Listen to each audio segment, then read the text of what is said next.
Hello and welcome our blood viewers to RTD's News English edition. As usual, we bring to you the major and top highlights. African youth lead the way in sustainable development, from aspiration to action.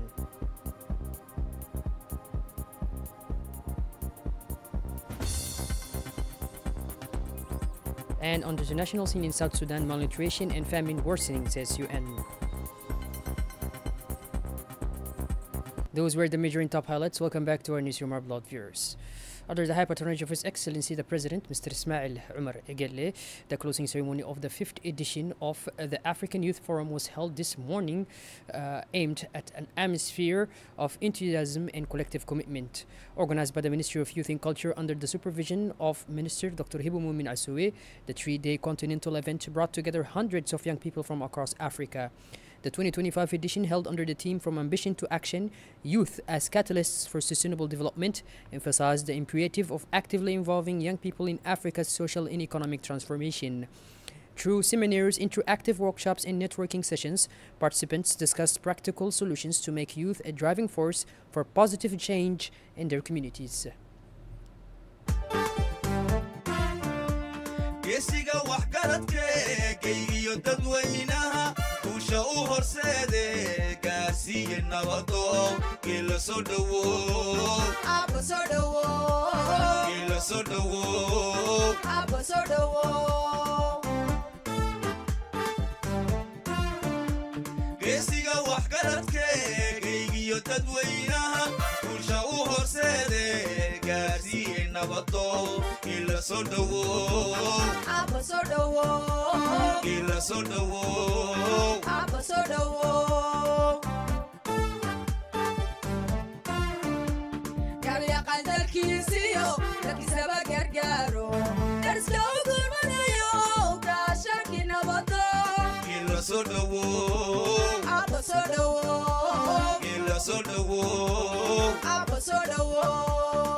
The forum brought together more than 500 young leaders, entrepreneurs, innovators, and activists representing 55 African countries, alongside official delegations, members of the Egyptian government, and representatives from the African Union Commission. On arrival at the venue, President Ismail Omar Guelleh received an official welcome from Minister Dr. Hibu Mumin Asowe and Mrs. Iluad Almi Mohammed, Head of Youth Development and Empowerment, and representatives of the Women, Gender and Youth Directorate at the African Union Commission.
عصبة ورقود عصبة سامي عقلي تونو ديقالو بيسو مرحوي دا الحدو لنجلنكي عمداني تو أقاتينا دا حرساك عصبة ورقود عصبة سامي عقلي تونو ديقالو بيسو مرحوي دا الحدو لنجلنكي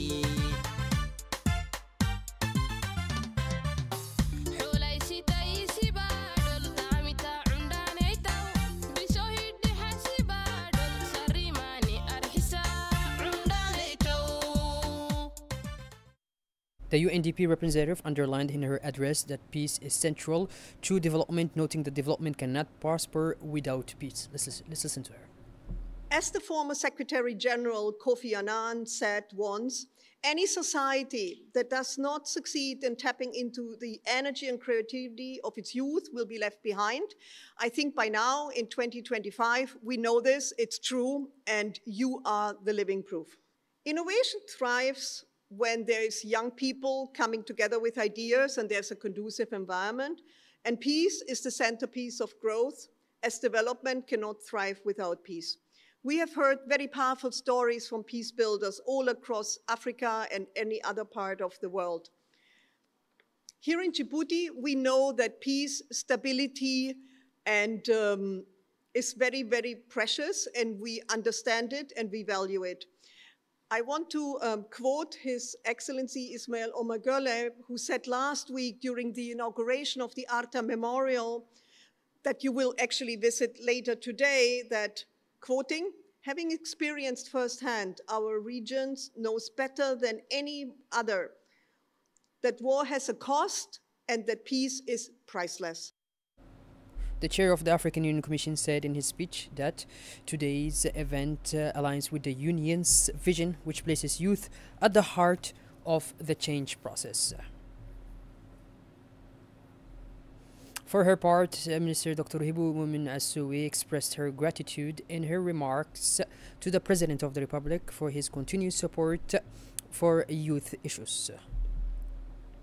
Last but not least, at the closing ceremony, President Ismail Omar Guelleh attended and expressed his satisfaction to participating in the African Youth Forum. Senior officials present, including Prime Minister Abdelkader Kamil Mohammed, Speaker of Parliament Delita Mohammed Delita, and other high-ranking officials, as well as representatives of regional and continental organizations. Let's listen to His Excellency. Alhamdulillah Rabbil Alameen, salatu wassalam ala rasulih al-amin, Sayyidina wa Habibina Muhammadin, sallallahu alayhi wa sallam. Je ressens une immense fierté et une profonde émotion à l'occasion de la célébration de la Journée africaine de la jeunesse qui coïncide avec la clôture de la 5e édition du Forum panafricain de la jeunesse. I feel immense pride and deep emotion on the occasions of the celebration of the African Youth Day, which coincides with the closing of the 5th edition of the Pan-African Youth Forum. I thank the African Union for its fruitful collaboration in the success of this forum. Dear young African women, dear young African men, you came to this forum from all corners of our continent, united by the same ideal, that of a strong, creative, and united Africa. I want you to know that your dreams, your energy, and your intelligence are the greatest treasuries of our continent. I want you to know that you are the architects of tomorrow's Africa, an Africa that refuses resignation, that no longer contents itself with mere hope, and that invests, innovates, and acts. I want to say thank you. Thank you for your faith in Africa. Thank you for your commitment to Africa. Thank you for your refusal to give into resignation, because you are the generation that believes in the virtues of education, hard work, solidarity, and dignity. During this forum, you were able to exchange and debate around the issues that concern you. I am convinced that by sharing your experiences and ideas, this forum has been for you a crucible of mutual enrichment. I am convinced that such gatherings and exchanges help you realize that African youth is not a monolithic block wrapped in uniformity, but rather that it diverse and multiple, and that its ambition for the continent is woven with all the color of the rainbow. During this forum, you have proven that African youth knows how to dialogue, create, and build together. You have shown that African youth represent the unity of differences moving towards the unity of our continent. In the second part of his speech, the president also emphasized that Africa is the cradle of humanity and is endowed with priceless resources. Notre continent, berceau de l'humanité, dispose des ressources inestimables pour son développement. Dear young Africans, our continent, the cradle of humanity, possesses priceless resources for its development. But its greatest resources, its greatest asset is you, its youth. That's why you are at the heart of all our state's development policy, which, in accordance with the African Youth Charter, must guarantee you access to quality education and training. As you know, we live in an era where the world is changing, rising at speed. Today, new technologies are reshaping societies before our very eyes. Ideas travel at the speed of light, and challenges, whether economic, climatic, and social, transcend national border. Faced with this upheaval, Africa cannot remain passive. It must organize its own resilience and its own transformation. And this responsibility rests largely on you, on your ability to undertake, to innovate, and to propose. Naturally, you must integrate all these challenges into the vision of development that preserves the authenticity of our continent, a vision that protects and revitalizes its cultural wealth, but also a vision that safeguards and values its biodiversity and environment. You must engage our continent in a model of development that respects our values and our identities. Dear young African, this forum has been an opportunity for you to present innovative projects and to strengthen cooperation among young people from different countries.